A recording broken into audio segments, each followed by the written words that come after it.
A 500-year-old copy of a letter written by Christopher Columbus in 1493 to the King and Queen of Spain, stolen from the Vatican Library, has finally been returned.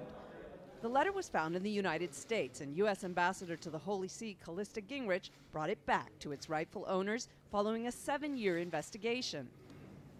In 2011, a researcher here at the Vatican Library thought that the letter might be a fake.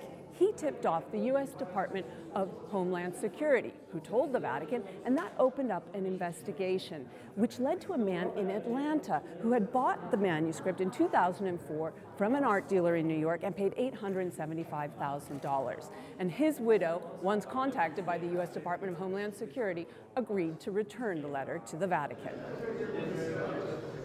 Jamie McCall from the Department of Homeland Security was part of the investigative team.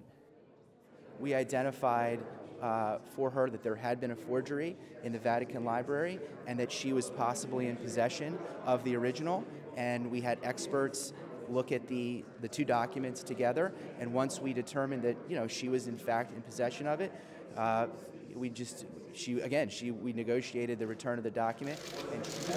The letter, translated into Latin, describes Columbus's impressions of the Caribbean islands he'd seen for the first time.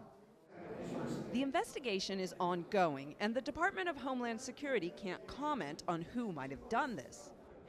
The guilty party is a mystery, but the intricate stitching around the letter has given Timothy Jantz of the Vatican Library a clue.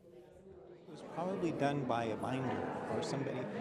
Sometimes we do send books out to be rebound, or in an occasion like that, I doubt very much that it was a researcher who was reading in the reading room. You could not possibly do this. Jan says there was hardly any security at the library until about 10 years ago.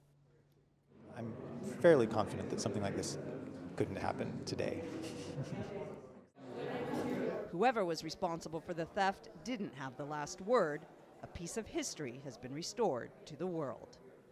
Delia Gallagher, CNN, Rome.